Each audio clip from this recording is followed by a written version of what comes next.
En juillet 2019, un groupe d'archéologues se rend sur l'île Cook, au milieu du lac des 16 îles, dans les Basses-Laurentides, pour y faire des sondages de prospection.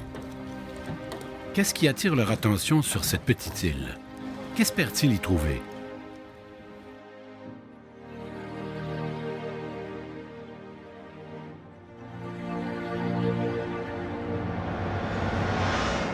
Elle a quelque chose, cette île-là. Là. Hein? Ouais. Ah ben, oui.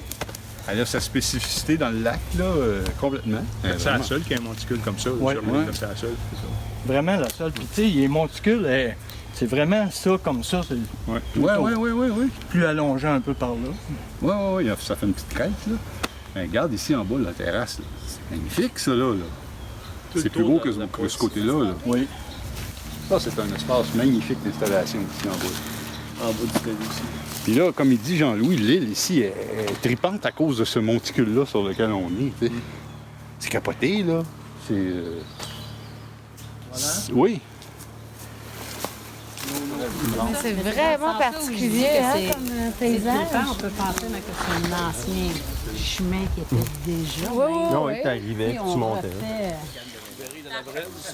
Fait que là, on a fait, en fait, on a déjà comme parcouru la petite île, qui c'était pas très long. Oui. Puis on a déjà identifié un beau plateau du côté nord, puis un beau plateau ici où est-ce que, en avant, là, le chalet est en fait installé lui-même sur un endroit qui aurait eu du potentiel, mais il reste quelques petits espaces où on pourrait sonder en avant du chalet. En avant, c'est presque une roche. Tout par ici. sur En le galet arrière, ici, là. il y a plus de terrain OK, qui sont OK. là.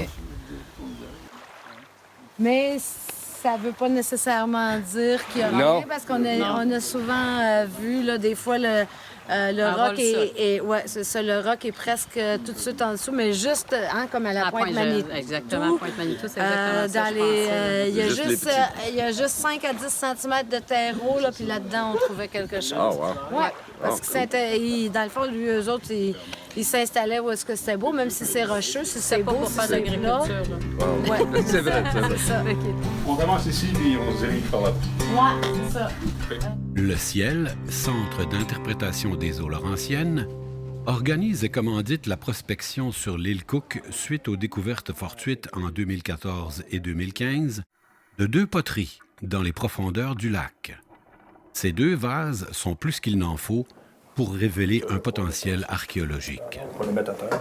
Aïe, donc, toi. Ouais, OK. Oh, wow. Magnifique.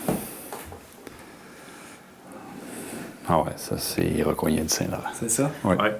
Ça, c'est du col supérieur. Donc, si je dis Recoignet de Saint-Laurent, c'est parce qu'on est aussi col supérieur. Maintenant, c'est pas le début du col supérieur. On est vraiment le récent. Là. Donc, à partir de 1350, 1400 de notre ère jusqu'à la période historique. Là. C'est les dernières générations avant l'arrivée des Européens, ça. 2 poteries de 2 nations différentes qui datent de la fin de la préhistoire, c'est quelque chose d'assez spécial. Ça a une valeur historique, patrimoniale, archéologique qui, à mon sens, est très grande. C'est clair que c'est un lac qui a été visité probablement à plusieurs occasions et qui a été visité régulièrement par des groupes qui étaient en contact avec les Hurons et visiblement avec les Iroquois du Saint-Laurent. Est-ce que c'est un vase qui a été visité sur place par des Hurons et ou des Iroquois du Saint-Laurent? Ça reste à déterminer. Selon moi, c'est beaucoup plus les populations locales qui sont en contact avec d'autres producteurs de poterie au sud et qui amènent leur production là pour différentes raisons et qui vont utiliser et perdre leur production sur ce lac-là. Juste ici, à côté du quai, à 20 pieds de moi, c'est là qu'on avait trouvé le vase iroquoien.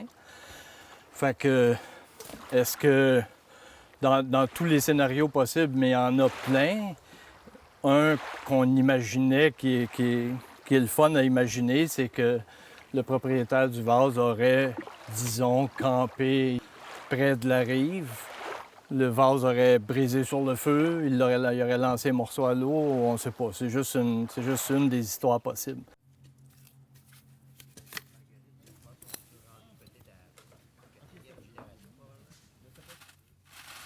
Il y a toutes sortes d'archéologie au Québec, il y a toutes sortes de façons de faire de l'archéologie au Québec, mais ça arrive souvent qu'on se fait guider par les découvertes fortuites qui ont été faites par des plongeurs dans ce cas-ci, par des villégiateurs, par des gens qui habitent la région, par les gens qui labourent leurs champs.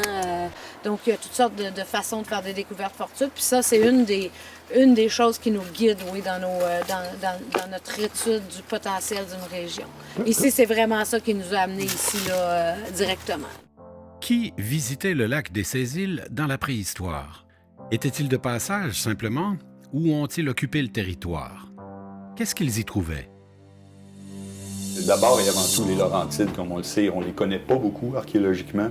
C'est une région qui est très mal connue pour toutes sortes de raisons historiques reliées à la gestion du patrimoine au Québec. Là, on a un bel endroit dans les Laurentides qui peut donner une espèce de point de référence ici sur l'occupation autour de ça, là. Juste à l'est de la Rivière-Rouge, dans ce coin-là, juste la partie est du territoire des Ouasquerini, par exemple. En inventaire, il faut trouver des trucs positifs. Et il faut que ça soit un peu plus rapide parce qu'on a un grand territoire à couvrir aujourd'hui. On espère de pouvoir trouver des sondages. Aussitôt qu'on trouve quelque chose, il y a un espace. Il y a un espace qu'on va se reconstruire. Okay. Elle devient donc un lieu de fouille éventuel. Où on va se rapprocher avec les sondages pour essayer de délimiter le site. Ouais. Si on trouve de quoi, on va dire on va faire un là. Pas trop proche, mais OK, c'est là. Il n'y a plus rien là. Ça s'en va par là. Fait qu'on va essayer de trouver l'ensemble du site avant de faire une fouille plus générale.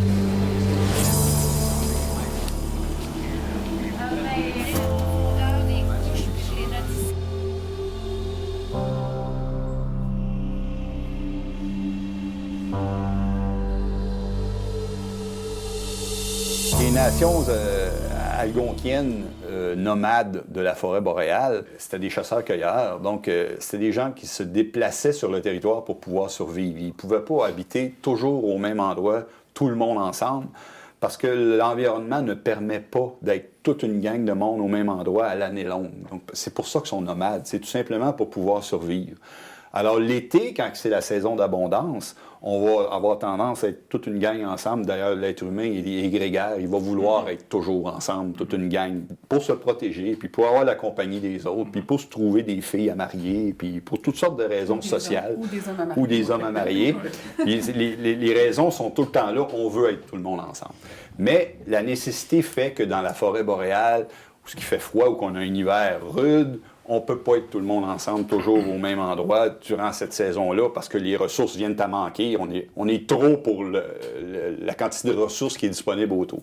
Fait que les gens vont se disperser à l'intérieur du territoire et ils vont aller en petites familles nucléaires, s'installer les plus loin possible les uns des autres pour exploiter le plus grand territoire possible, pour pouvoir avoir suffisamment de bouffe pour nourrir un petit groupe de monde pour survivre à l'hiver. Si le lac, comme tu dis, est poissonneux, est abondant en poissons, ça peut être un endroit où on va stratégiquement cibler pour se réunir, par exemple, puis nous aider à attendre les autres au printemps avant de redescendre sur le bord de l'Outaouais, par exemple. Là, c'est vraiment parce qu'on est en inventaire, donc on fait des sondages, on essaie de garder une proportion d'environ 10 mètres, là, peut-être, entre chaque sondage. Puis des fois, c'est tellement un hasard. Ouais. Des fois, on arrive carrément... La semaine dernière, c'est ce qu'on a fait, hein? Oh, oui. On faisait un inventaire, puis on est tombé sur un puits de fouilles où on a sorti une pointe de projectile à près de 5000 ans. Okay. Là, même s'il y a beaucoup de pierrailles dans le puits qu'on fait, c'est pas des matières qui auraient servi manifestement à faire de la taille ou d'avoir des utilisations pour faire des outils. Si c'était plein de quartz, là, ça serait plus fatigant parce que le quartz était utilisé. Tandis que là, c'est vraiment des cailloux qui n'ont pas beaucoup de signification pour leur utilisation, puis ils n'ont pas des formes particulières. Puis pour l'instant, il n'y en a aucune qui a des traces de chaleur ou qui ont été rougies par le feu. Des cupules de percussion à un même endroit que tu aurais frappé quelque chose. Okay. peut servir dans le clume, ça laisse différents types de marques. Okay. J'ai rien vu de particulier, là. Mais des fois, tu vas trouver aussi des pierres rougies. Là, c'est pas le cas pour l'instant. Mais trouver des pierres rougies sans autre chose, c'est sûr que c'est pas un indice. Il faut trouver des petits os blanchis, des petits éclats Ça, c'est des indices très importants. Oh, ils sont là. Ils ont marché sur ce sol-là. Mais pour l'instant, on ne voit rien. Souvent, puis même que ça, c'est un tamis 1/4. Alors, on a des fois aussi des plus petites mailles, des 1/8 de pouce. La semaine passée, ou plutôt il y a 2 semaines, quand on fouillait au 1/8 de pouce, parce que la majorité des choses qu'on trouvait au tamis, c'était minuscule, c'était des tout petits éclats. Donc, des éclats de pierre qui devaient représenter justement des retouches quand on essayait d'affiler nos outils, par exemple. Ouais, donc, on faisait juste des petites retouches sur le bord. Et c'était tout petit. Il y en avait qui passaient à travers le 1/8, là, donc même que... Mais bon, c'est sûr qu'à un moment donné, il faut que tu... c'est un compromis entre l'efficacité. Encore une fois, c'est pas un cri de joie d'artefact, c'est juste de niaiserie. On pourrait trouver des éclats, on pourrait trouver des os blanchis, comme ça, je pense que c'en était un. On pourrait trouver de la poterie en fragments. On pourrait trouver ça, une chance, un outil en pierre taillée. Non, c'est un petit morceau de quartz. Un petit morceau de quartz, ouais. Très... Ouais. Est-ce que l'outil est nécessairement en pierre taillée ou ça peut être en bois aussi? En bois, oui. Probablement que la majorité des outils étaient en bois. Ouais. Et beaucoup des outils en pierre, les manches étaient en bois. Dans la forêt boréale, ici, ça se conserve. Okay, ouais. Alors, on a seulement les parties qui sont conservables, donc les parties qui étaient en pierre de l'outil. Okay. Mais ça pourrait être en pierre polie, pas nécessairement en pierre taillée. Ça pourrait être en os. Quand on est chanceux, la conservation de l'os se fait relativement bien. Ça dépend des contextes. Ici, c'est pas le cas. Parce que c'est des sols relativement acides. 11h30. On a...